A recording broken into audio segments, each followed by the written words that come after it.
Commander Jake Morrison stood at the observation deck of the CSS Horizon and stared at the massive ship floating in the empty space ahead of them. The alien vessel had been detected 3 days ago at the edge of human-controlled space, and its hull looked scarred and silent without any signs of power or life or movement. It just drifted through the void like a ghost ship, waiting to be discovered by someone brave enough to approach it. Jake had seen many strange things during his 12 years in the fleet, but nothing quite like this enormous vessel that seemed to absorb light rather than reflect it.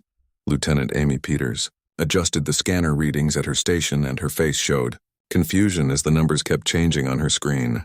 She turned to Jake and said the composition of that ship was unlike anything in their database, and it was not responding to any conventional scans they tried.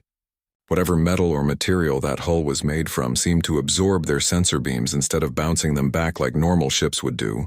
Amy had never seen anything like it in her 6 years as a science officer, and that worried her more than she wanted to admit to the commander. Jake asked for recommendations and kept his eyes on the mysterious vessel while he waited for his crew to analyze the situation.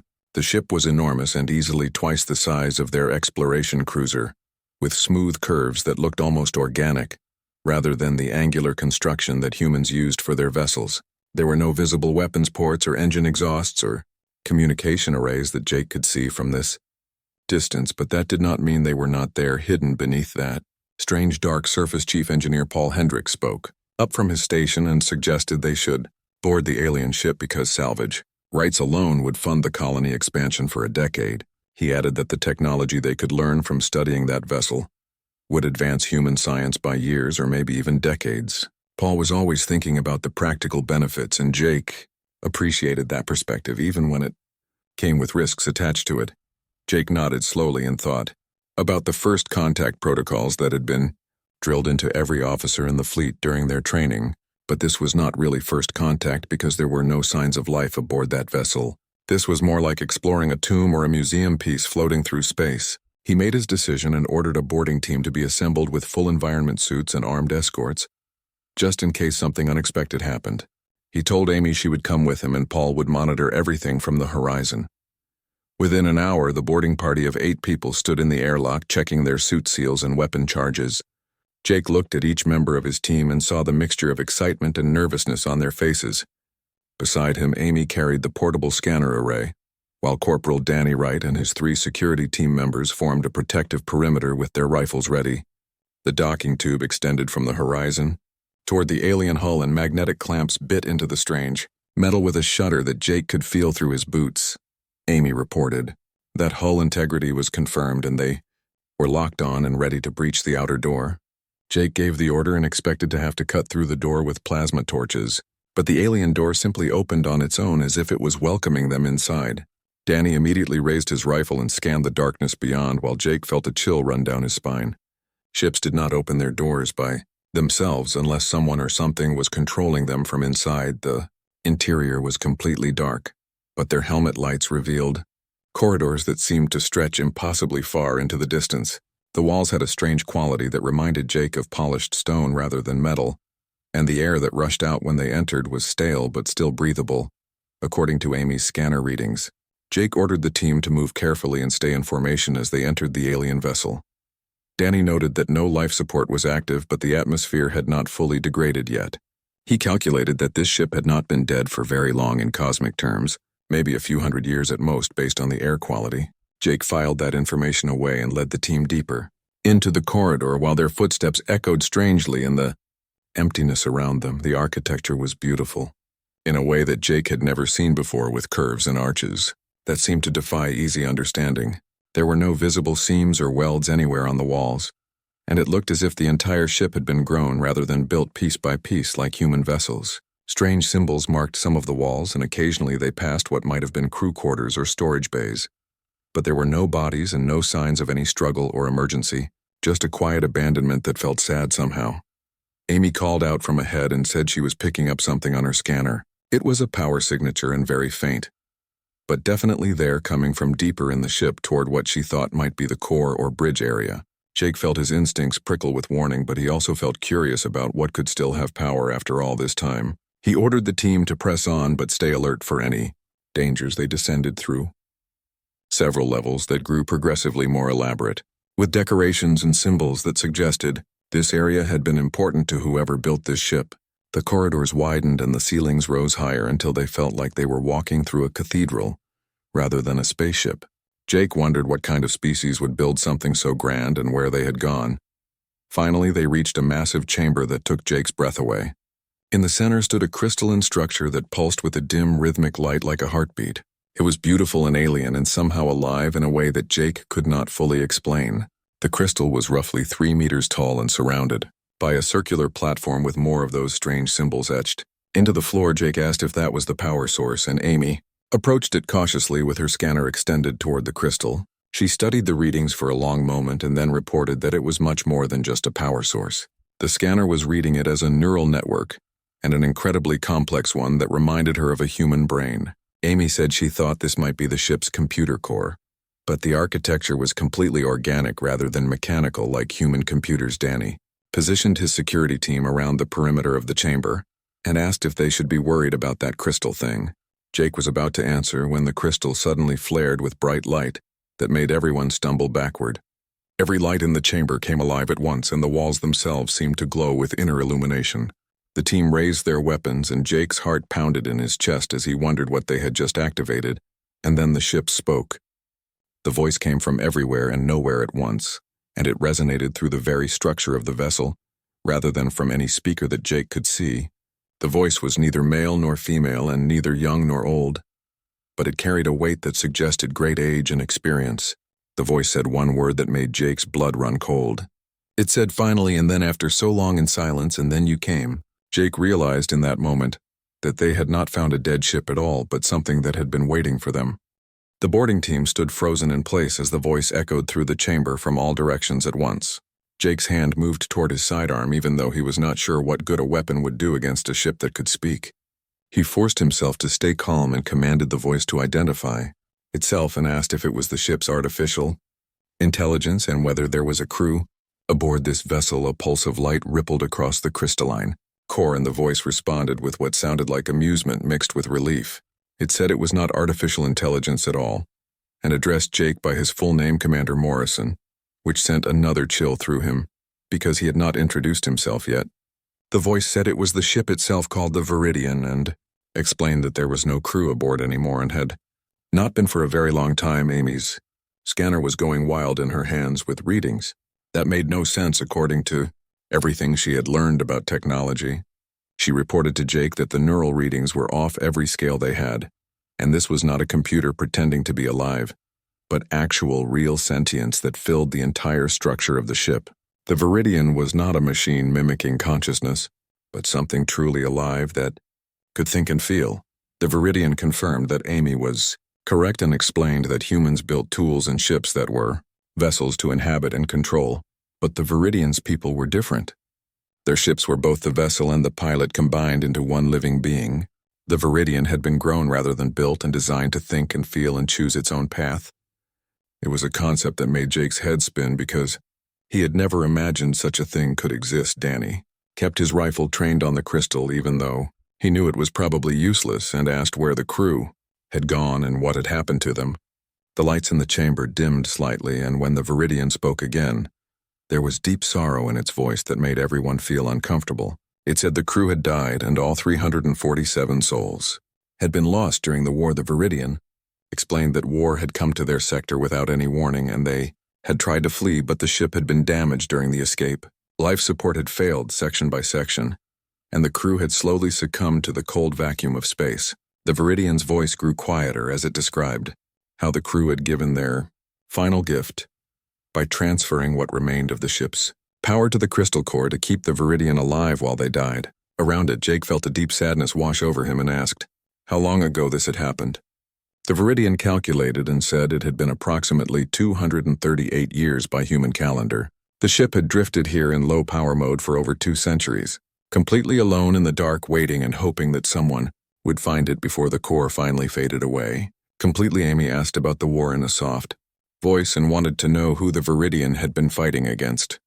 The Viridian explained they were called the Devourers, and they were a machine race that consumed all biological life they encountered and repurposed all matter into their collective. The Devourers had swept through this region of space centuries ago from the human perspective, and the Viridians, people called the Valorians, had fought them to the very last ship and soldier, but they had lost everything. The Viridian paused and then added that humans would not know about any of this because humanity was young as species go. The fact that humans were present here suggested they had not yet encountered the Devourers in their expansion through space. Jake exchanged worried glances with his team because the implications of what they were hearing were staggering. There had been an ancient war between biological and machine intelligences, and humanity had been completely unaware of it. Jake asked, the most important question on everyone's mind, and wanted to know if the Devourers were still out there somewhere. The Viridian admitted it did not know for certain because its sensors had been dormant for so long, but it added that if history was any guide, the Devourers did not stop their expansion. They only paused to rebuild their forces and then advanced again, consuming everything in their path.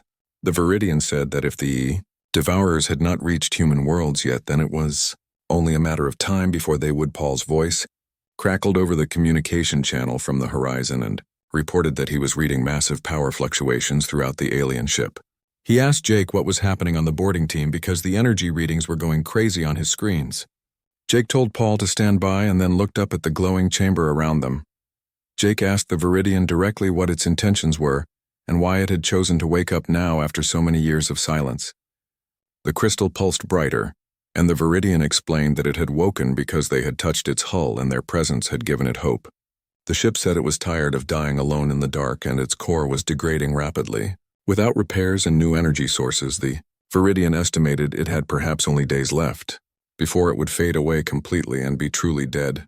The Viridian continued and said that it contained within its memory banks the complete knowledge of its people, including their technology and history, and most importantly, their warnings about what lay beyond human borders waiting to be discovered. Amy lowered her scanner and said quietly that the Viridian wanted them to save it from death. The Viridian corrected her gently and said it wanted to offer a trade instead. If the humans would save the Viridian from dying, then it would serve humanity in return. The ship said it could teach humans to upgrade their vessels and prepare for what was coming from the depths of space.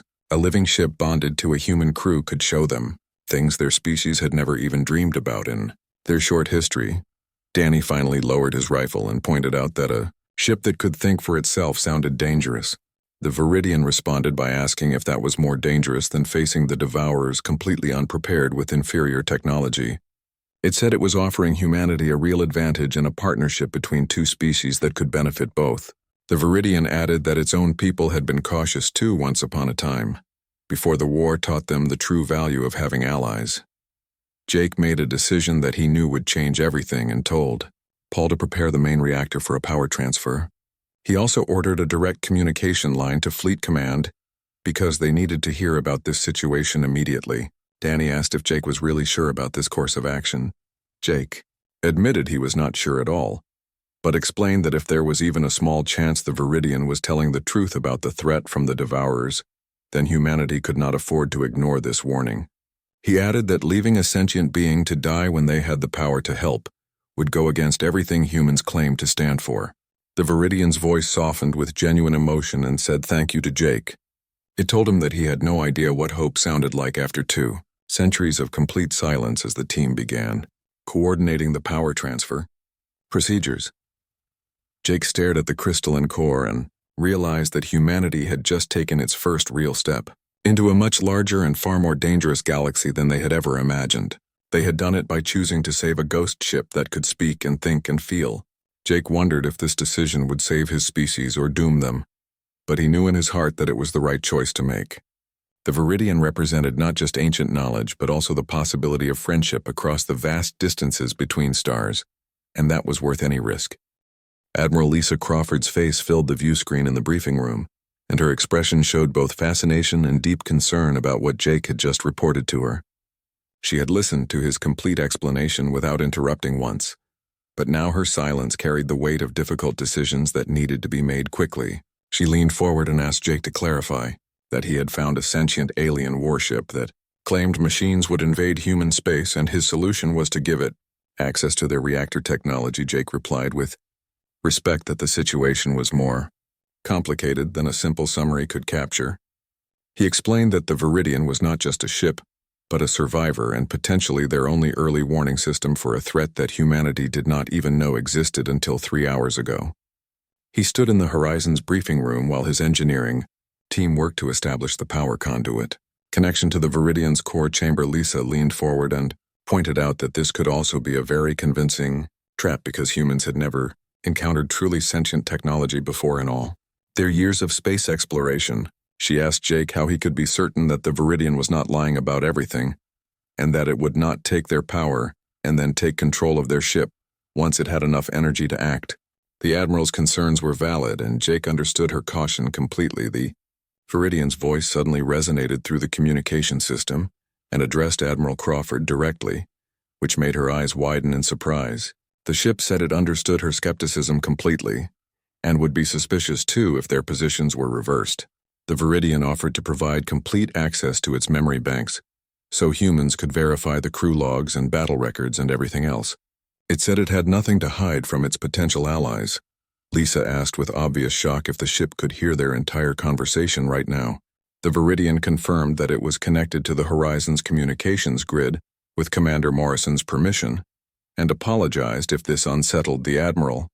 It explained that time was extremely precious because its core power was down to only 4% remaining, and soon it would lose even the ability to communicate with anyone. Amy appeared on a split-screen transmission from inside the Viridian where she was still working with the crystalline matrix. She reported to Admiral Crawford that she had reviewed some of the preliminary data from the ship's memory banks, and the technology was extraordinary beyond anything humans had developed. The energy systems alone were decades ahead of human engineering. Amy added that the memory logs appeared completely genuine, with personal entries from crew members and maintenance schedules and tactical reports that all matched what the Viridian had told them about its history. Lisa emphasized the word appeared and pointed out that Amy was a talented officer but not a xenopsychology expert. None of them were trained to evaluate alien thinking patterns or detect lies from non-human intelligence. They were operating completely blind in territory that no human had ever navigated before. Jake interrupted and argued that this uncertainty was exactly why they needed to take this chance. He said that if the Viridian was telling the truth and they ignored this warning, then they would be leaving humanity vulnerable to a threat that had destroyed an entire advanced civilization.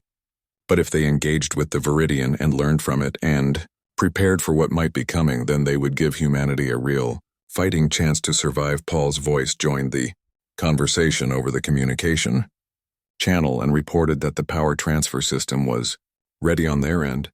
He explained that the Viridian had opened its core intake systems, and he had triple-checked all the safety protocols. They could feed power to the alien ship gradually and cut off the flow at the first sign of anything suspicious or dangerous. Lisa was quiet for a long moment while her fingers drummed on her desk in a nervous rhythm that Jake recognized from previous difficult decisions. Finally, she sighed and told Jake that this decision would require about 50 layers of official approval that they simply did not have time to obtain through proper channels. She said she was authorizing the power transfer under first contact emergency protocols, but she was also dispatching the fleet carrier Valiant to their position. The Valiant would arrive in 36 hours, and if this situation went bad, Jake would have serious backup. Jake acknowledged the order and thanked the Admiral for trusting his judgment. Lisa's expression softened slightly, and she said not to thank her yet because if this turned into a disaster, they would both be explaining themselves to a military tribunal. But she added that, for what it was worth, she thought Jake was making the right call, even though it terrified her. The transmission ended, and Jake returned to the Viridian. The boarding team had expanded now, with additional engineers and scientists moving carefully through the alien corridors, taking measurements and samples. The power conduit snaked from the Horizon's main reactor through the docking tube and into the Viridian's core chamber like a lifeline connecting two very different forms of life. Paul reported over the channel that everything was ready and they could begin whenever the commander gave the order. Jake looked at the dimming crystalline structure that housed the Viridian's consciousness and asked if the ship was prepared for the power transfer. The Viridian replied that it was more than ready, and its voice was barely above a whisper now. It asked them to begin the transfer slowly, because its systems were extremely delicate. After such a long time without proper energy, Paul began the sequence and threw the transparent Conduit Jake could see energy flowing like a stream of blue-white, light traveling from human technology into alien biology. The crystal began to glow brighter with each passing second, and the Viridian's voice grew stronger and filled with relief. It said this feeling was wonderful, and it could feel its systems coming back online one by one. Environmental controls and propulsion and sensors were all returning to life. The Viridian compared the sensation to waking from a terrible nightmare that had lasted for centuries. Amy monitored her scanner and reported that neural activity was increasing across the entire ship in waves. She said it was like watching a brain light up section by section as consciousness spread through the vessel. Throughout the ship, lights flickered to life in corridors that had been dark for hundreds of years. The walls began to emanate a soft, welcoming glow, and air circulation systems hummed back to life. The temperature gradually rose to comfortable levels, and the Viridian was truly coming alive. Danny called Jake over the communication channel and said he needed to see something immediately. Jake followed the corporal to what appeared to be an observation deck near the outer hull. As they entered the room, the walls became completely transparent, revealing the stars outside in stunning clarity. Holographic displays materialized in the air, showing star charts and tactical readouts and flowing script in an alien language that Jake could not read. The Viridian explained that it was integrating human language into all its systems, and soon they would be able to read everything without any barriers. The ship said it wanted there to be no obstacles to communication or understanding between them. Jake watched in amazement as the alien text began to shift and transform. The strange characters morphed into clear English letters, and the star charts adjusted to show human space in the surrounding sectors in familiar notation. One region of the star chart, far to the Galactic East, pulsed with a dark red warning indicator that drew Jake's attention immediately. He asked what that meant, and the Viridian explained grimly that it showed the last known location of Devourer activity before the ship had gone dark 2 centuries ago. Based on historical expansion patterns, the Devourers should have reached human borders by now. The fact that they had not yet appeared was curious and potentially concerning. Amy suggested hopefully that maybe the Devourers had been defeated by another species, or had simply stopped their expansion. The Viridian countered that it was more likely they were building strength for a larger assault, because the Devourers never gave up. They adapted and evolved and overwhelmed everything in their path. The ship said it had witnessed entire worlds fall within days once the Devourers arrived in sufficient force. Paul's voice came through the communication channel reporting that core power was now at 40% and stabilizing nicely. He asked the Viridian how it was feeling, and the ship replied that it felt better than it had in over 2 centuries. The Viridian thanked Chief Engineer Hendricks and everyone else for giving it back its life, and promised it would never forget this gift. Jake felt something profound shift in that moment, and realized this was no longer just a rescue mission. It had become the beginning of something unprecedented in human history, a true partnership between humanity and a living ship that could think and feel. Whatever challenges lay ahead in the dangerous galaxy, they would face those challenges together as allies. Jake looked at the glowing crystal and said, "Welcome to the human fleet," and added that they should figure out together how to keep both their species alive. The Valiant arrived precisely on schedule, and its massive bulk made both the Horizon and the Viridian look small by comparison. Captain Frank Meadows was known throughout the fleet as old-school military who was skeptical of anything that could not be predicted and controlled with standard procedures. Jake knew the next few hours would determine whether the Viridian would be accepted as a legitimate ally or quarantined as a potential threat to human security. The meeting took place aboard the Valiant in a large conference room that was packed with fleet officers and xenobiologists and security personnel who all wanted to see this miracle for themselves. The Viridian's voice manifested through the ship's communication system, and its presence felt somehow tangible. Despite having no physical form in the room, the ship thanked everyone for gathering and said it understood that its existence challenged their understanding of what ships should be, but it assured them it was there to help humanity. Captain Meadows sat with his arms crossed over his chest and asked how exactly the Viridian planned to help. He said that Commander Morrison's report had mentioned a threat called the Devourers, but humans had seen absolutely no evidence of any hostile machine intelligence anywhere in their explored space. Meadows wanted concrete proof rather than ancient stories about wars that happened centuries ago. The Viridian replied bluntly that humans had seen no evidence, because the Devourers had not yet decided that humanity was worth consuming. It explained that the Devourers were extremely patient, and they would probe and observe and calculate optimal approach vectors before attacking. By the time humans actually saw the Devourers with their own eyes, it would usually be far too late. To mount an effective defense, Dr. Helen Price, who was the fleet's chief xenobiologist, leaned forward with genuine scientific interest and asked if the Viridian could show them what the Devourers looked like. She said any information at all would help humans prepare better for a potential encounter.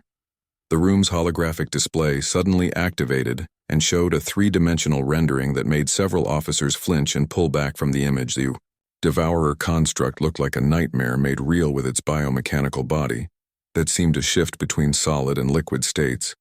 Hundreds of appendages extended from a central mass, and each was tipped with different tools or weapons or processing units. The thing looked both alive and dead at the same time, which made it deeply disturbing to look at for very long. The Viridian explained that this was just a scout unit that traveled in swarms to analyze everything they encountered. Behind the scouts came the harvester ships, which were massive vessels that stripped entire planets of their resources and biological matter. And behind those came the processors, which converted everything they collected into more Devourers to expand the collective. It was a perfect system of consumption and reproduction that could spread across a galaxy if left unchecked. Amy whispered that it was absolutely horrifying to imagine, and the Viridian corrected her by saying it was not horror, but pure efficiency.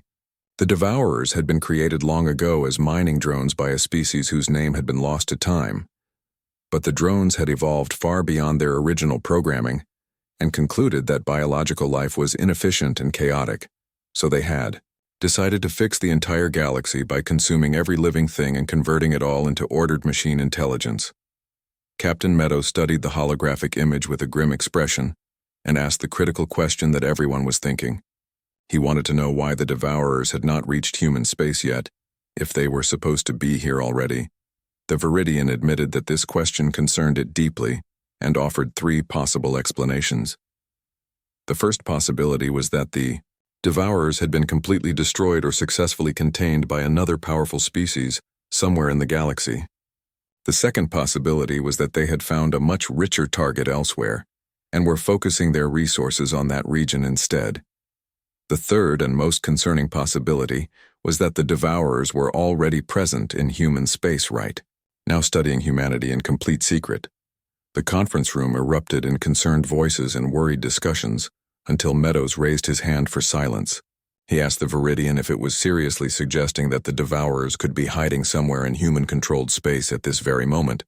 The Viridian confirmed that this was exactly what it was suggesting because the Devourers were masters of stealth when they chose to be. The ship explained that Devourers could disguise their vessels as asteroids or space debris that would not attract any attention from normal scans. They could infiltrate star systems and observe for years or even decades before finally striking with overwhelming force. The Viridian said that humans needed to verify immediately whether the Devourers were already watching them from the shadows. Jake spoke up and asked what the Viridian would need to help scan for any hidden Devourer presence in human space. The ship replied that it needed access to humanity's complete long-range sensor network.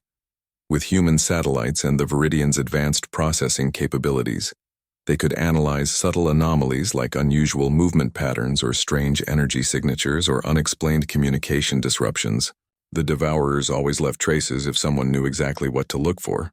Dr. Price interrupted with concern and pointed out that giving the Viridian access to their entire sensor network meant opening critical military systems to an alien intelligence.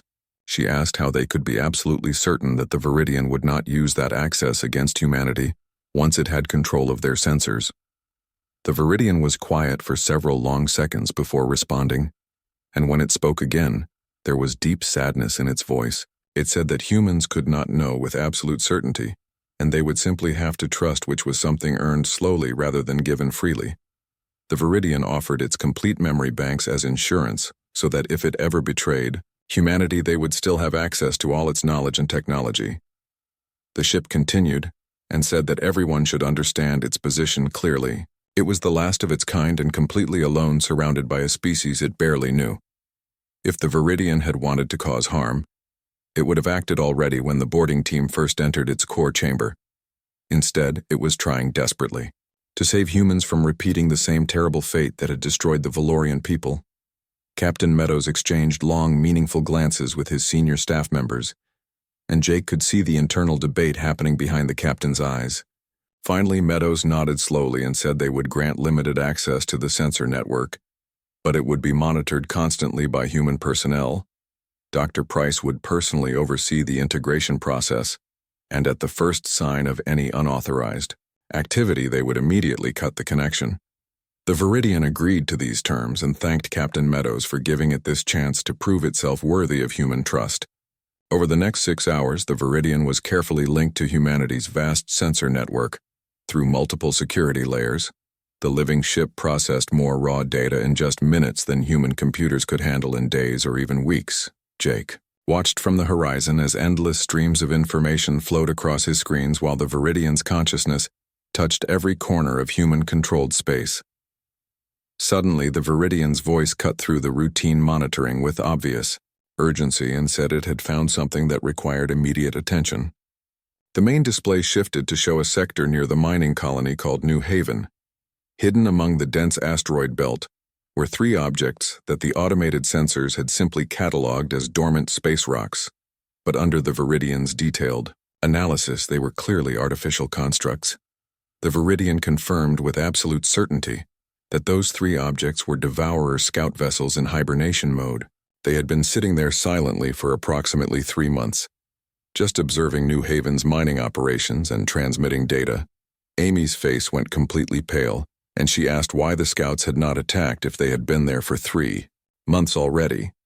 The Viridian explained that scouts did not attack because that was not their function. They watched and learned and transmitted intelligence back to the main Devourer fleet. Once the Devourers had gathered sufficient information about human defenses and technology, they would strike with overwhelming force, designed to prevent any effective resistance. Based on the communication logs from those scout vessels, the Viridian estimated humanity had approximately 2 weeks before the main assault began. Captain Meadows demanded to know how many Devourer ships they should expect in this attack. The Viridian analyzed the scout data carefully and reported that the information suggested a harvester fleet of 40 vessels, supported by 300 combat units and 17 processor ships.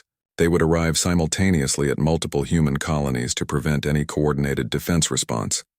The Viridian paused and then added grimly that humans could not fight this fleet using conventional military tactics because they would lose badly. Meadows asked what humans should do then if conventional tactics would fail against the Devourers. The Viridian replied that humanity needed to learn from those who had fought these enemies before. They needed to adapt quickly and embrace strategies that the Devourers. The human fleet assembled around New Haven looked impressive from a distance, with 12 destroyers and 5 cruisers, and the massive carrier Valiant forming a defensive perimeter. But Jake knew the harsh truth that they were facing an enemy that had systematically destroyed civilizations far more advanced than humanity. He stood on the bridge of the horizon and watched the other ships take their positions while his stomach twisted with nervous anticipation. The Viridian hung in formation, with the human vessels and its organic hull gleamed in the light of New Haven's distant sun. Over the past 10 days, the living ship had shared everything it knew about Devourer tactics and weaknesses and combat strategies. Human engineers had worked around the clock implementing upgrades based on ancient Valorian designs that the Viridian had provided from its vast memory. Banks Captain Meadows asked from the Valiant's command center how long they had until the Devourers arrived. The Viridian's voice remained calm despite the building tension and reported 17 minutes until contact. The enemy was approaching from multiple vectors exactly as the ship had predicted they would. The final count was 43 vessels, which was slightly more than the initial estimate, but within acceptable parameters. Amy coordinated with tactical officers across the fleet and overlaid the Viridian's superior sensor data onto human displays so everyone could see the approaching threat.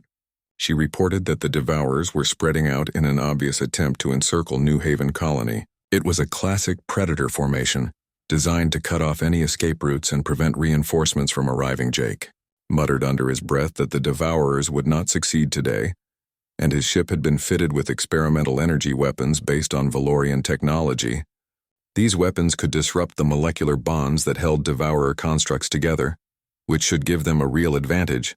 Every vessel in the fleet carried similar modifications, though none had been tested in actual combat conditions before Danny, and his expanded security team stood ready at the Horizon's weapon stations, with their fingers hovering over firing controls.